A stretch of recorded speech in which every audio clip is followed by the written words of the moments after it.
बिस्मिल्लाहिर्रहमानिर्रहीम, अस्सलाम वालेकुम। आज हमने जो टॉपिक स्टार्ट करना है वो है cross product rectangular coordinate system में।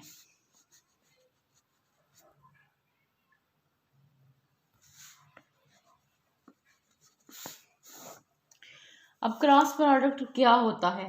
बेसिकली क्रॉस प्रोडक्ट जिस तरह डॉट प्रोडक्ट है, और डॉट प्रोडक्ट को मैंने बोला था कि उसे हम बोलते हैं स्केलर प्रोडक्ट, और जो क्रॉस प्रोडक्ट होता है उसे हम बोलते हैं वेक्टर प्रोडक्ट। अगर आपसे कोई पूछे वेक्टर प्रोडक्ट तो आपने क्रॉस प्रोडक्ट ही बताना है, क्योंकि वेक्टर प्रोडक्ट और क्रॉस प्रोडक्ट एक ही चीज़ है। ठीक है, वेक्टर प्रोडक्ट को क्रॉस प्रोडक्ट कहते हैं या क्रॉस प्रोडक्ट को वेक्टर प्रोडक्ट कहते हैं। अब क्रॉस प्रोडक्ट के लिए, डॉट प्रोडक्ट के लिए हमने u dot v is equal to u का मैग्नीट्यूड वी का मैग्नीट्यूड कॉस ऑफ थीटा किया था। अब इसमें क्या होगा, जब हमारे पास दो वेक्टर्स u और v आ जाते हैं तो उनके क्रॉस का मतलब है u cross v is equal to u का मैग्नीट्यूड v का मैग्नीट्यूड और साइन ऑफ थीटा, और साथ कोई यूनिट वेक्टर n जो है वो मल्टीप्लाई हो रहा होगा। तो ये हमारे पास u क्रॉस v आ जाता है, इसका जनरल फार्मूला आ जाता है। उसके बाद क्या है कि जब हमारे पास u क्रॉस v आ जाता है, u का मैग्नीट्यूड v का मैग्नीट्यूड साइन थीटा साथ डॉट n यूनिट वेक्टर का, तो u क्रॉस v जब भी हम लेंगे दो वेक्टर का क्रॉस तो हमारे पास कोई आंसर जो भी आएगा वो एक वेक्टर ही आएगा। जब हम दो वेक्टर्स का क्रॉस प्रोडक्ट लेंगे तो आंसर हमारे पास एक वेक्टर क्वांटिटी ही आएगी। ठीक है, अब हमारे पास जब फॉर एग्जांपल जिस तरह मैंने आई डॉट आई का बताया था वो 1 होता है, यहाँ पे अगर हम आई क्रॉस आई लेंगे तो वो 0 के इक्वल आ जाएगा। क्यों 0 के इक्वल आएगा वो भी मैं बताती हूँ इससे प्रूफ करके। फॉर एग्जांपल हमारे पास यहाँ पे आई क्रॉस आई आ रहा है, इसका मतलब है यहाँ पे आई का मैग्नीट्यूड आ जाएगा, आई का मैग्नीट्यूड आ जाएगा साइन, एंगल हमारे पास यहाँ पे क्या हो जाएगा, 0 हो जाएगा। मैंने यही बताया था सेम वेक्टर हो तो एंगल 0 होगा। साथ जो यूनिट वेक्टर है वो हम कहते हैं यहाँ पे आई है तो हम कहते हैं यहाँ पे हम जे ले लेते हैं। ठीक है, अब देखें आई का मैग्नीट्यूड क्या आया, 1 आ गया, इसका भी मैग्नीट्यूड 1 आ गया। साइन 0 क्या होता है, 0 होता है, तो ये सारी टर्म को 0 कर देगा। तो इस तरह हमें ये पता चलता है कि जब हमारे पास दो वेक्टर सेम हों और उनका क्रॉस प्रोडक्ट लें तो आंसर हमारे पास जो आता है वो 0 के इक्वल आता है। इसी तरह जे क्रॉस जे है वो भी 0 के इक्वल होगा। इसी तरह के क्रॉस के है और वो भी 0 के इक्वल होगा। ठीक है, अब हम देख लेते हैं आई क्रॉस जे। तो आई क्रॉस जे का मतलब है आई का मैग्नीट्यूड जे का मैग्नीट्यूड साइन ऑफ 90 डिग्री और साथ के यूनिट वेक्टर। यहाँ पे आई जे है तो यहाँ पे हम के यूनिट वेक्टर ले लेते हैं। तो इसका आंसर क्या आएगा देखते हैं। I cross J is equal to, इसका मैग्नीट्यूड 1 आ गया, इसका भी 1 आ गया, साइन 90 भी 1 आ गया, साथ के यूनिट वेक्टर। तो यहाँ से आई क्रॉस जे किसके इक्वल आ गया, के इक्वल आ गया। इसी तरह जे क्रॉस के किसके इक्वल आएगा, आई के इक्वल आएगा। अब इसके लिए ये किस तरह आई क्रॉस जे के इक्वल है, किस तरह जे क्रॉस के आई के इक्वल है, ये इसके लिए हमारे पास एक टर्म यूज़ होती है, साइक्लिक टर्म यूज़ होती है। ठीक है, साइक्लिक टर्म ऐसे यूज़ होती है कि अगर हमारे पास यहाँ पे आई है, यहाँ पे जे है, यहाँ पे के है, अब इनकी अगर हम एंटी क्लॉकवाइज, सॉरी इनकी मूवमेंट एंटी क्लॉकवाइज होगी। अगर एंटी क्लॉकवाइज हम मूव करें तो आई क्रॉस जे जो है वो किसके इक्वल बन रहा है, के इक्वल। आई और जे का क्रॉस लेंगे तो किसके इक्वल आएगा, के इक्वल। इसी तरह जे और के का क्रॉस लेंगे तो किसके इक्वल आएगा, आई के इक्वल आएगा। और उसके बाद के क्रॉस आई लेंगे जब हम एंटी क्लॉकवाइज मूव करते हुए तो हमारे पास आंसर क्या आएगा, जे आएगा। यानी कि अगर हमारे पास ये जो साइकिल है ये एंटी क्लॉकवाइज मूव कर रहा है तो हर दो के क्रॉस प्रोडक्ट के जो आंसर है वो इक्वल आता है थर्ड वन के। लेकिन इसमें ये चीज़ याद रखनी है कि साइकिल ऐसा ही बनना चाहिए, आई यहाँ पे, जे यहाँ पे, के यहाँ पे, और मूवमेंट उसकी कैसी होनी चाहिए, एंटी क्लॉकवाइज होनी चाहिए।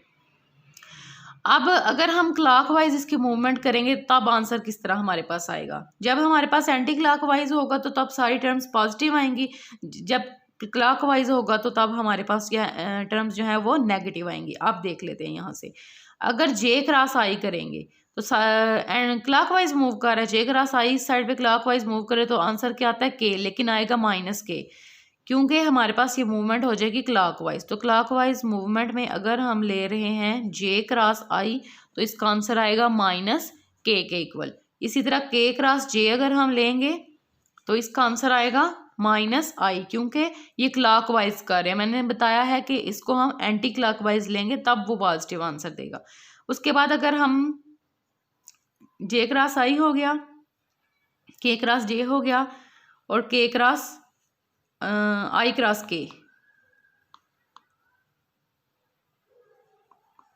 के क्रॉस आई, तो ये आ जाता है जे के इक्वल आ जाता है। आई क्रॉस के जब करेंगे तो वो हमारे पास आ जाएगा माइनस जे के इक्वल। तो इस तरह हमने साइकिल से याद रखना है ये सारी टर्म्स कैसे आती हैं। अब एक और चीज़, जब मैंने आपको डॉट प्रोडक्ट का बताया था तो मैंने बताया था कि डॉट प्रोडक्ट में जब हमारे पास u डॉट v 0 के इक्वल होता था तो इसका मतलब था कि ये दोनों वेक्टर्स एक दूसरे पे परपेंडिकुलर हैं। जब भी हमारे पास u डॉट v जो है वो 0 के इक्वल होता था तो मैंने आपको बताया था कि वो इसका मतलब होगा कि ये दोनों वेक्टर्स एक दूसरे पे परपेंडिकुलर हैं। लेकिन जब हमारे पास u क्रॉस v 0 के इक्वल होगा, जब u का क्रॉस v के साथ लेंगे और वो 0 आएगा तो इसका मतलब होगा ये दोनों वेक्टर्स पैरेलल हैं। तो क्रॉस प्रोडक्ट में 0 अगर आता है तो वो पैरेलल हैं, अगर डॉट प्रोडक्ट में 0 आता है इसका मतलब है कि वो वेक्टर्स जो हैं वो परपेंडिकुलर हैं।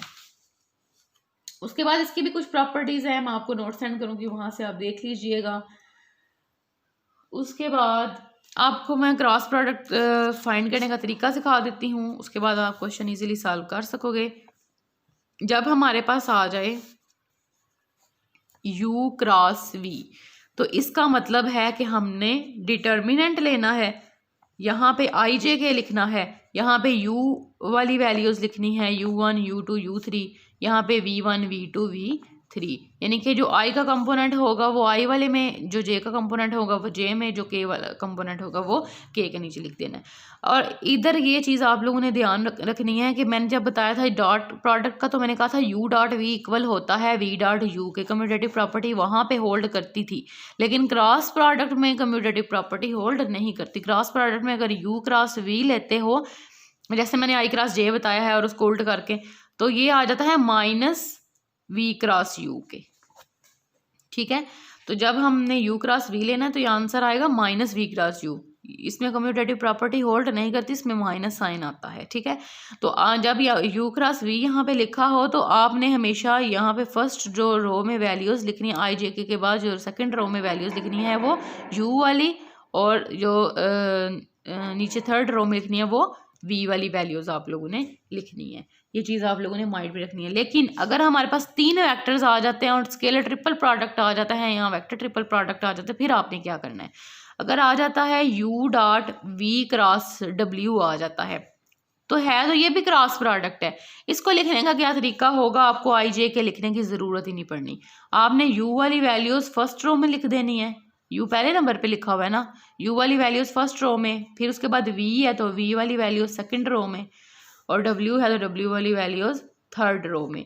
तो इस तरह आप लोगों ने फिर उसका डिटर्मिनेंट फाइंड जो है वो कर लेना है।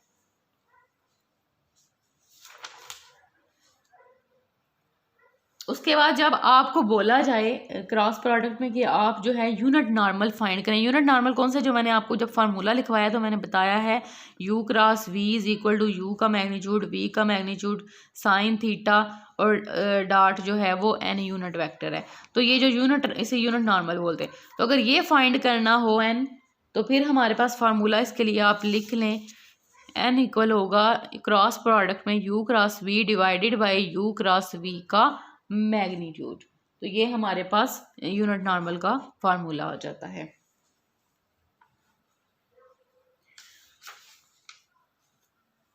उसके बाद आप लोगों की एक्सरसाइज 12.4 है, तो मैं आपको नोट सेंड कर देती हूँ। 12.4 के जितने भी ये क्वेश्चंस हैं इनके रिलेटेड जो मैंने आपको करवाए हैं यूनिट नॉर्मल या फिर क्रॉस प्रोडक्ट, तो वो क्वेश्चंस जो हैं वो आप लोगों ने कर लेने हैं सॉल्व, मैं आपको सेंड कर देती हूँ।